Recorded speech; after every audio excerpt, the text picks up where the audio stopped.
I'm Brian Eslick from How to Automotive, and today we're working on a BMW 528. This is a 2009 model E60. We're going to be replacing the front brake pads, rotors, and sensors on this. We're going to do it right here in the driveway, and I'm going to show you step by step how to do that. First thing you notice is I jacked it up on the jack point right here, and then I used a jack stand for safety underneath the control arm. If you don't have an impact gun like me, to remove the wheels, you'll need to loosen the lug nuts before you jack it up. We're going to do this brake job right here in our driveway for right around $200. If you were to take it to a shop and have them do it, it would be right around $600. So to get started, the first thing we need to do is get this anti-rattle clip off right here. I'm using a flat blade screwdriver. I'm going to pry right here and pull this little lip out from behind it and pull it off. Also turn the steering wheel, since I'm working on the driver's side, I turned it to the right, giving me more access to the bolts on the back side here. Next, we're going to take a flat blade screwdriver on the back side of the caliper right here. There's going to be some caps we need to pry off. So there's going to be one here and one on the bottom side right here that we're going to pop off, or your fingers work. Now with a flat blade screwdriver, I like to pry right here. Just give it a little pry, just a little bit, and what it's doing is pushing the piston in a little bit. That'll make it where when we get the fasteners off, we can take the caliper off. If your rotors have a large lip here, the caliper will hang up on that lip. So by prying it right here just a little bit and moving the caliper in, pushing the caliper in, that'll give you a little bit of a gap so you can slide it off. We're going to work on getting the caliper bolts off. You're going to need a 7mm Allen socket. I like to use a flex head ratchet, but a regular ratchet works just fine. I'm using a gear wrench ratchet here. I will link up all my tools that I'm using on this job in the description of the video, along with the parts. That way, if you guys need to pick those up, you can easily click those links and find those there. So with those little caps that we took off, so there's one here and one on the bottom right here, we're going to remove these fasteners. So you're going to put your caliper, your Allen wrench right here, and remove that one. Once you get that one removed, you can move to the top one here and remove the top one. I got the bolt removed here and here on the caliper, and you can see the caliper's loose, but it still won't come off because there's still a little bit of a lip. So once you get your caliper off, you're going to set it up here. I went ahead and removed the brake pad. Where'd it go? So just pop it out with your fingers, pop it out. Now go ahead and take your caliper and set it up here on top right here. We don't want the caliper hanging from the brake hose. Now we're going to take the bracket off. There's an 18mm bolt here, and here we're going to remove. To do that, I'm using a flex head ratchet. Not necessary, but this is a 1/2-inch drive, also made by gear wrench.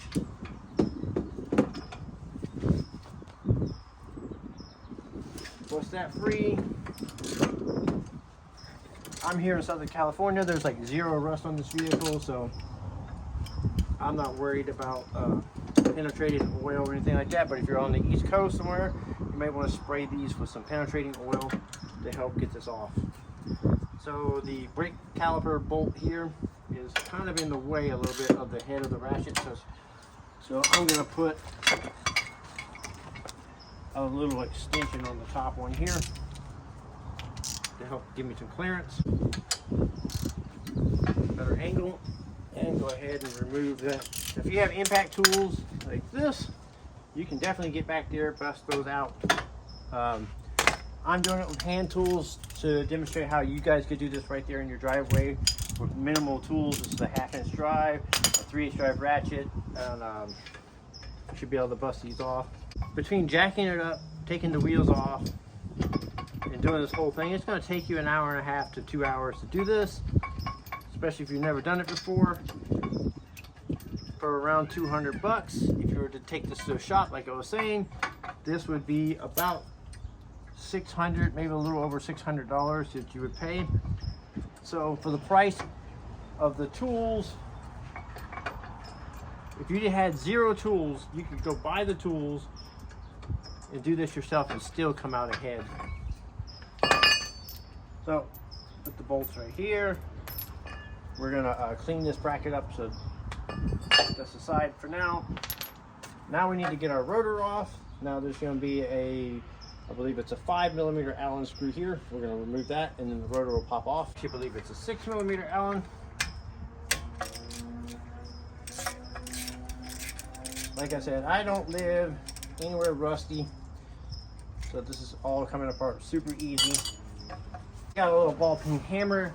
I'm just going to hit it from the back side because I'm not reusing this rotor, so I'm just going to go ahead and pop it off.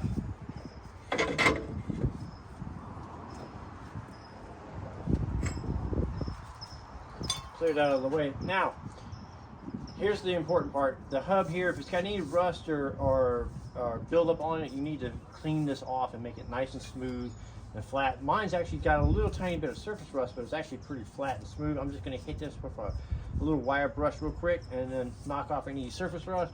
Then we're going to put on our new rotor. That's it. I'm just going to hit this with a little wire brush real quick. Just make sure everything's nice and smooth. Like mine's pretty good. That's pretty flat and level. So now the hub is prepared. So now we can go ahead and put our new rotor on. Now the rotors I got here have this coating on it. Has this, depending on your brand, they may be covered in oil. If they're covered in oil so they don't rust in storage, you'll need to clean that off. This case right here, this has like a break-in type spray paint that they spray on it here, and it helps seat or break in the pads here. So you can go ahead and install that. You're just gonna line up your bolt hole. There you go. So now you can go ahead and put your set screw back in.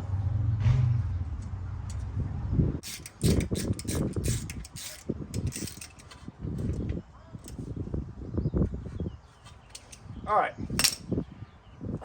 Now that we got the rotor on, now we need to clean up our bracket here. You're going to use that same wire brush. Give this a scrub here and scrub out the channels here and make sure that there's no pitting. If there's pitting or anything on here, you may have to replace this bracket. But in my case, everything is smooth. There's no pitting, there's no divots or anything on it, no serious rust buildup. So I'm just going to give this a quick little scrub,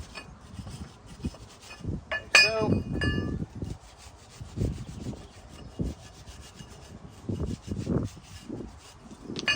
Got everything nice and clean. Now, I like to use a little bit of the Seal Glide brake grease. This is especially designed for brake parts. Now, I just put a tiny little bit on my finger, like literally a tiny little bit, and I'm tiny, like a thin little layer. You don't want a lot built up on these. Put a thin little layer on all the spots where the pad rides.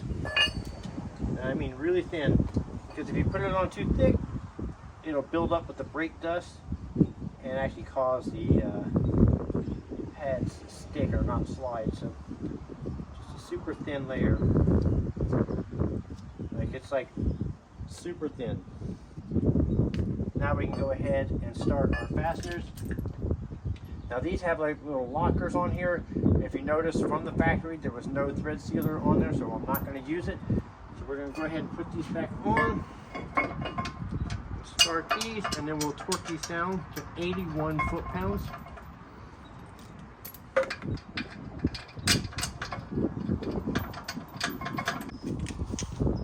So I have a 1/2-inch drive torque wrench here. I got it set at 81 foot-pounds. If you don't have a torque wrench, 81 foot-pounds is not like a crazy amount of pressure, but it's a decent amount to get back here where it's good.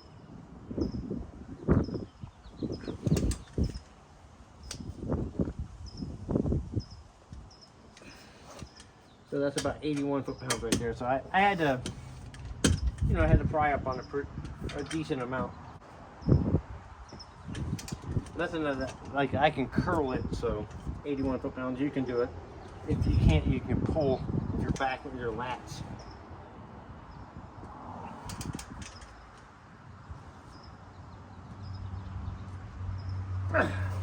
Okay, now that we got the caliper bracket tightened down, we need to press the piston in. You want to inspect the piston. You want to make sure that there's no leaks or anything, or if the seals are cracked or anything, you may consider replacing the caliper. In our case, everything looks good. So I'm just going to put the old pad back in here. I'm going to use a C-clamp like this And I'm gonna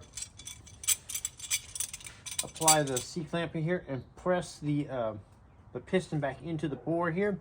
I am not gonna open any bleeder screws or anything like that. There's no need to do that. The fluid will go back up in the master cylinder, and then when we're done, we'll just pump the brake pedal, and then we will not have to bleed the system afterwards. It will have a nice firm pedal. It won't interfere with any other of the systems. I've done this a million times, especially on BMWs. All right. So now I'm just gonna drive the piston in. When you do this, you want to make sure the hose is not kinked or bent or anything like that. That'll reduce the, won't allow the fluid to go back up, and that will make it hard to push it in. So as long as it's not kinked, you just go it in until it bottoms out.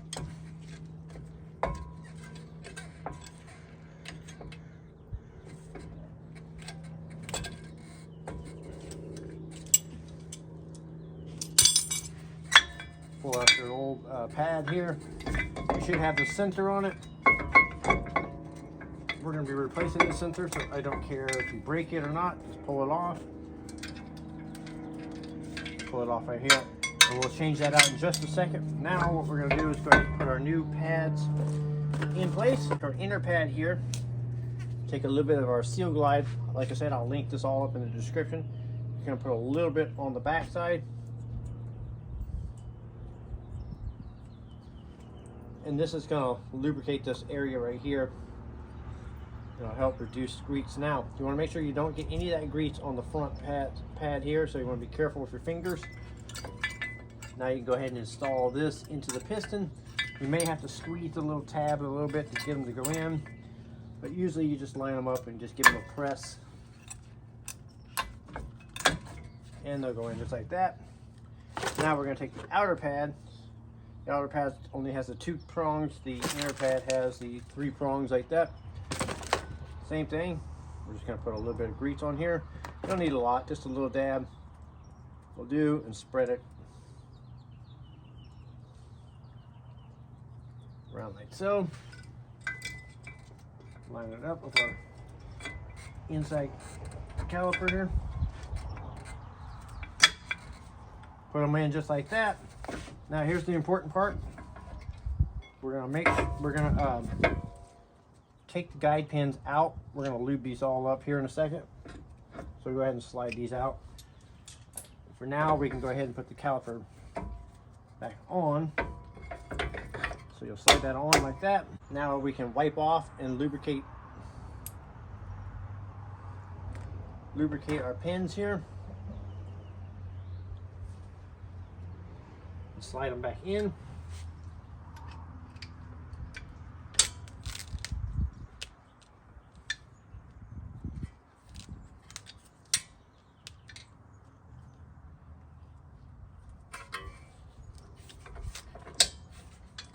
Once you got them in there, you can go ahead and run these down until they're snug and snug them up. All right, so I got both of the bolts on the back of the caliper snug up. I had to add a little extension to get around the brake hose here. Now I'm going to torque them down to 21 foot-pounds. So just make sure that they're torqued down.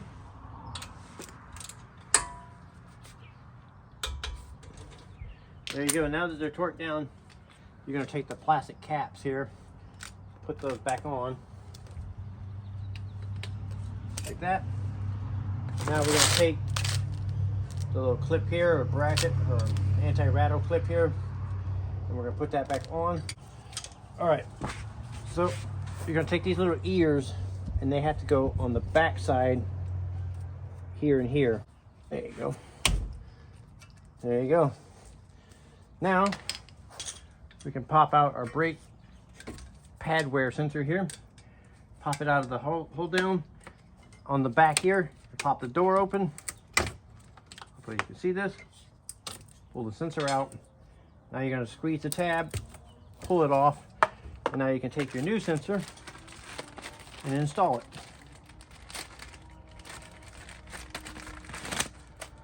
So we're going to do this in reverse.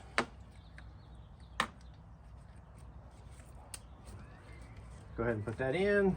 Put it back in the holder here. close the door, route the sensor, put this around the brake bleeder.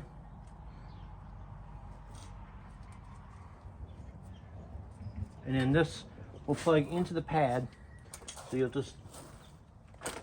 you'll look at your pad here through the hole and just line it with the outward, the nipple portion of it pointing towards the inside, towards the rotor like this.